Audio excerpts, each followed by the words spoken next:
Assalamualaikum warahmatullahi wabarakatuh. Tuan-tuan dan puan-puan, penonton sekalian, kita sudah sampai ke hari yang ke-26 puasa Ramadan. Dan untuk Tadabbur Center, kami dalam rangka untuk menerangkan kepada tuan-tuan dan puan-puan tentang Quranul Fajr, iaitu setiap juzuk kami petik satu atau dua ayat untuk kita terangkan dan kita bertadabbur terhadap ayat tersebut. Dan pada hari ini saya ingin berkongsi ayat terakhir dalam suratul Fath. Ayat terakhir dalam suratul Fath, ayat yang ke-48. A'udzubillahi minasyaitonirrajim. Bismillahirrahmanirrahim. Muhammadur Rasulullah walladzina ma'ahu asyidda'u 'alal kuffari ruhama'u bainahum tarahum ruk'an sujjadan yabtaghuna fadlan minallahi wa ridwana simahum fi wujuhihim min atharis sujud dzalika mathaluhum fit taurati wa mathaluhum fil injil kazar'in akhraja syat'ahu fa'azarahu fastaghlaza fastawa 'ala suqihi yu'jibu az-zurra'a liyaghiza bihimul kuffar wa'adallahu alladhina amanu wa 'amilus solihati minhum maghfiratan wa ajran 'azima. Sadaqallahul azim. So, tuan-tuan dan puan-puan yang dirahmati Allah Subhanahu wa taala, latar belakang ayat ini adalah berkaitan dengan peristiwa perjanjian atau peperangan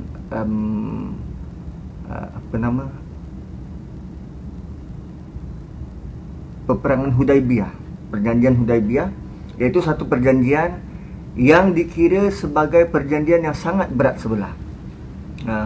Orang-orang Islam daripada Madinah menuju ke Mekah semata-mata untuk menunaikan ibadah haji, dan sesampai di outskirt kota Mekah tu, di tempat yang namanya Hudaibiyah, maka wakil daripada Quraisy datang untuk melaksanakan membuat perjanjian. Antara perjanjiannya adalah mereka tak boleh lakukan ibadah pada tahun itu, datang pada tahun berikutnya.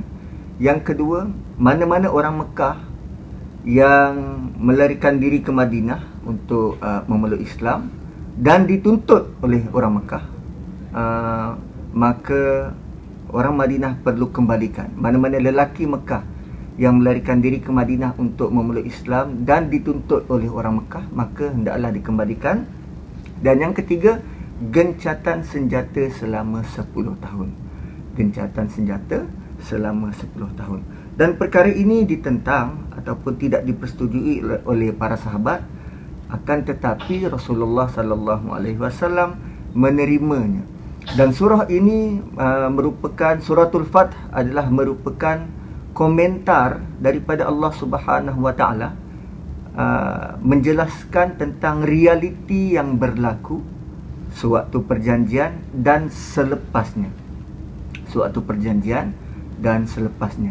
Dan pada ayat ini Allah Subhanahu wa taala menjelaskan kepada kita tentang apakah matlamat akhir atau impian Rasulullah sallallahu alaihi wasallam terhadap umat ini.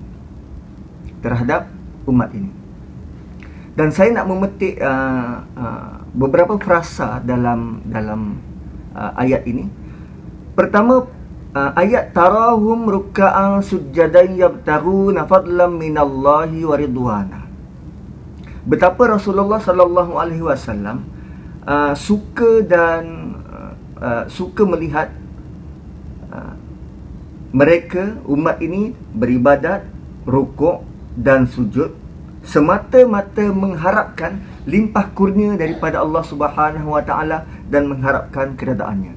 Tuan-tuan dan puan-puan, dalam proses ataupun dalam peristiwa yang manusia mengira bahawa kita mengalami kekalahan, tetapi Allah menyatakan seawal surah ini dengan inna fatahna laka fatham mubina, kau telah pun mendapat kemenangan. satu realiti yang out of this world. Kita nak memikirkan bahawa bagaimana mungkin perjanjian yang sangat berat sebelah, tetapi Allah kategorikan itu sebagai satu kemenangan. Dan kemenangan bagi umat ini bila Rasulullah dengan bangganya melihat kita tetap berukuk dan sujud semata-mata menginginkan limpah kurnia daripada Allah dan mengharapkan keredaannya. Dan itu adalah matlamat akhir bagi umat ini. Dah tentu kita ingat satu peristiwa yang mana Rasulullah sallallahu alaihi wasallam waktu itu tengah gering dan sakit, dan baginda terlantar berbaring di pembaringan, dan sampai masuk waktu dan azan dan iqamat telah dilaungkan, dan Abu Bakar mengambil tempat untuk menjadi imam, dan tiba-tiba tirai daripada rumah Rasulullah dibuka, dan para sahabat melihat itu senyuman yang terindah terpancar di wajah Rasulullah, sehingga kan mereka menganggap bahawa Nabi sudah semakin sihat dan nak mengimamkan solat. Dan itu adalah kali terakhir Nabi melemparkan senyuman buat para sahabat, dan mereka mengingat perkara itu sampai akhir hayat. Dan peristiwa itu Allah rakamkan melalui ayat ini, tarahum ruk'an sujada.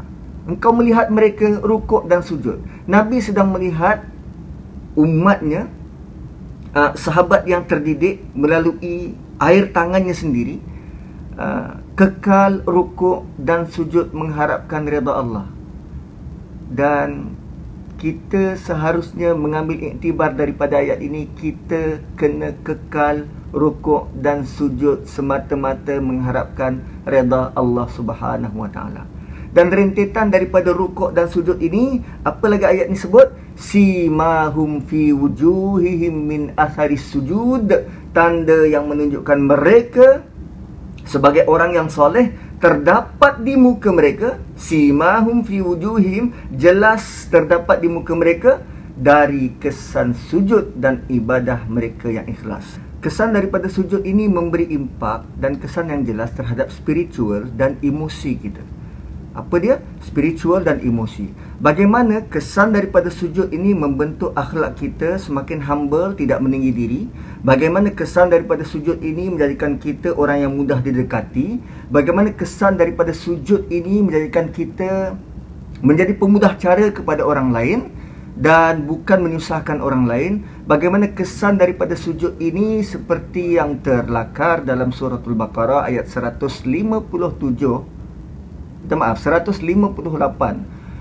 Bila Allah kata yuridullahu bikumul yusra wala yuridu bikumul usra. Bagaimana matlamat akhir kita adalah kita menjadi umat yang boleh berkhidmat kepada manusia yang lain. Menterjemahkan agama ini agama yang indah untuk didekati dan bukannya agama yang sukar untuk diamalkan. Dan di hujung ayat ini pula Allah bagi satu contoh ataupun metafora. Contoh bagi mereka-mereka yang kekal rukuk dan sujud dan terpancar di wajah mereka kesan daripada sujud. Kazar'in akhraja syat'ahu fa'azarahu fastaghlaza fastawa ala suqi.